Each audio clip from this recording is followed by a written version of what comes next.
ಎಲ್ಲ ನನ್ನ ರೈತ ಬಾಂಧವರಿಗೆ ನನ್ನ ನಮಸ್ಕಾರಗಳು. ಇವತ್ತಿನ ವಿಡಿಯೋದಲ್ಲಿ ನಿಮಗೊಂದು ಸಲಹೆಯನ್ನು ಹೇಳಲು ಬಯಸುತ್ತೇನೆ. ಏನಪ್ಪ ಅಂತಂದ್ರೆ, ಪ್ರತಿಯೊಬ್ಬರು ರೈತರು ಏನು ಮಾಡ್ತೀರಪ್ಪ ಅಂದ್ರೆ, ನಿಮ್ಮ ಹೊಲದಾಗ ನೀವು ಬೋರ್ ಹಾಕಿಸ್ತೀರಿ ಪ್ರತಿಯೊಂದು ಪಾಯಿಂಟ್ಗಳು ಸಕ್ಸಸ್ ಆಗಂಗಿಲ್ಲ. ಆ ಕಾರಣದಿಂದ ಈ ವಿಡಿಯೋದೊಳಗೆ ನಿಮ್ಗೆ ತೋರ್ಸಾಕತ್ತೀನಿ ನೋಡಿ. ಒಂದು 6-7-8 ಫೀಟ್ ಒಳಗೆ ನೀವು ಒಂದು ಸರೌಂಡ್ 6-7-8 ಫೀಟ್ ಅಂದ್ರೆ 12 ಫೀಟ್ ಬರ್ತೈತಿ. ಅದ್ರೊಳಗೆ ನೀವು ಬಾವಿ ತೋಡಿಸಿದ್ರಿ ಅಂದ್ರೆ ಇಲ್ಲಿ ಕಾಣ್ತದೆ ನೋಡಿರಿ, ಈ ರೀತಿ ಸೆಲ್ಲಿಗಳು ಬರುವಂಥ ಚಾನ್ಸಸ್ ಇರ್ತದೆ. 100% ಬರ್ತದೆ. ಅಂದ್ರೆ ಒಂದು ಪಾಯಿಂಟ್ ಮಿಸ್ ಆದ್ರೂ ರೀ ಒಂದು 6-7-8 ತಾವಲ್ಲಾದರೂ ಸೆಲ್ಲಿ ಬರ್ತದಂಥ ಚಾನ್ಸಸ್ ಇರ್ತೈತೆ ರೀ. ಬೋರ್ವೆಲ್ಗಿಂತ ರೀ ಈ ಬಾವಿ ಉತ್ತಮ ರೀ. ಯಾಕಪ್ಪ ಅಂತಂದ್ರೆ, ಬೋರ್ವೆಲ್ ಒಳಗೆ ನೀವು ಒಂದು ಪಾಯಿಂಟ್ ಒಳಗೆ ಹೋಗಿರ್ತೈತೆ ರೀ, ಅದ್ರ ಮಿಸ್ ಆದ್ರೆ ಮಿಸ್ ಆಗೋತ್ರಿ ರೀ. ಬಾವಿ ಹಂಗಿಲ್ಲ ರೀ. ನೋಡ್ಬೋದು ನೀವು ಯಾವ ರೀತಿ ಸೆಲ್ಲಿ ಕಾಣ್ತಾವ್ರಿ ಅಲ್ಲಿ. ಅಂದ್ರೆ ಬಾವಿ ತೆಗ್ಸೋದ್ರಿಂದ 1-7-8ರಿಂದ ಸೆಲ್ಲಿ ಬರ್ತಾವೆ ರೀ. ಯಾವ ರೀತಿಯಪ್ಪ ಅಂದ್ರೆ, ಇಲ್ಲಿ ಬುಲ್ಡೋಜರ್ JCB ಕಾಣ್ಬೋದು ರೀ ನಿಮ್ಮ ಕಣ್ಣಿಗೆ. ನಾವು JCB ಬಳಸ್ಕೊಂಡು ಅಂದ್ರೆ ಬಾವಿ ಒಳಗಿನ ಹೂಳು ತೆಗಿಯಾಕತ್ತೀವಿ ರೀ.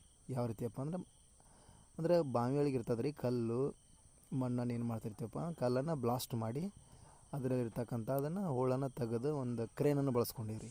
ಕ್ರೇನ್ ಮುಖಾಂತರ ಇಲ್ಲಿ ಕಾಣ್ತದಲ್ಲ ರೀ, ಈ ಡಬ್ಬಿ ಒಳಗೆ ಬಾಕ್ಸ್ ಒಳಗೆ ಹಾಕಿಸಿಂದ ಹೂಳು ಕಲ್ಲು ಮಣ್ಣು ಎಲ್ಲ ಒಟ್ಟು ಮೇಲ್ಗೆ ಹಾಕಿಬಿಡೋದ್ರಿ. ಇದನ್ನು ಈ ರೀತಿಯಿಂದ ಏನೈತೆ ಬಾವಿಯಲ್ಲಿ ಹೊಳ್ಸನ್ನು ತೆಗೆದು ಅದು ಕ್ಲೀನ್ ಆಗುತ್ತೆ ರೀ. ಕ್ಲೀನ್ ಆದಮೇಲೆ ಏನಪ್ಪ, ಸೆಲಿಗಳು ನೀರು ಬಸಕ್ಕೆ ಸ್ಟಾರ್ಟ್ ಆಗುತ್ತೆ ರೀ. ಅಲ್ಲಿ ಕಾಣ್ತದಲ್ಲ ಯಾಪರಿ ಸ್ಪೀಡ್ ಗಂಗೆ ಬರ್ತದೆ ನೋಡಿರಿ.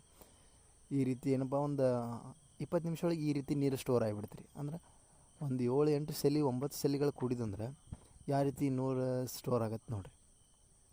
ಅಂದ್ರೆ ಬಾವಿ ತೆಗೆಸೋದ್ರಿಂದ ರೈತಗೂ ಅನುಕೂಲ ಆಗತ್ತೆ ರೀ. ಬಾವಿ ತೆಗೆಸೋದ್ರಿಂದ ಮಣ್ಣಿಂದ ಏನು ಮಾಡ್ಬೋದಪ್ಪ, ರೈತ ತನ್ನ ಹೊಲದಲ್ಲಿ ಇರ್ತಕ್ಕಂಥ ಬದುವನ್ನು ಭದ್ರವಾಗಿ ಮಾಡ್ಕೋಬೋದು ರೀ. ಮತ್ತು ಬಾವಿಯಿಂದ ಯಾವುದೇ ರೀತಿ ನೀರಿನ ಪಾಯಿಂಟ್ ಮಿಸ್ ಆಗಂಗಿಲ್ಲ ರೀ. ರೈತ ಈ ರೀತಿ ಬಾವಿ ನೀರನ್ನು ಬಳಸ್ಕೊಂಡು ಬೆಳೆಯೋದ್ರಿಂದ ಉತ್ತಮವಾಗಿರ್ತದೆ ಅಂತ ಹೇಳ್ಬೋದು ರೀ. ಯಾವುದೇ ರೀತಿ ಪಂಪ್ಸೆಟ್ಗಳಲ್ಲಿ ಮಣ್ಣನ್ನು ನೀರು ಒಗೆಯೋದಿಲ್ಲ.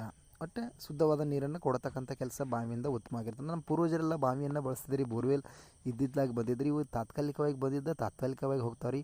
ಬಾವಿ ಶಾಶ್ವತವಾಗಿ ಉಳಿತಾವೆ ಅಂತೇಳಿ ನಾನು ಹೇಳಲು ಬಯಸುತ್ತೇನೆ ರೀ.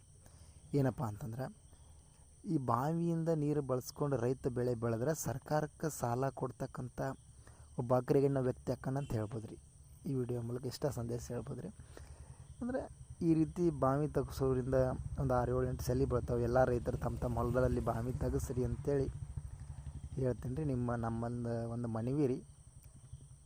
ನೋಡಿರಿ, ಈ ಪರಿ 7-8 ಸೆಲಿಗಳು ಬಂದು ಅಂದ್ರೆ ರೈತಿಗೆ ಎಷ್ಟು ಲಾಭ ಆಗ್ಬಾರ್ದು ರೀ.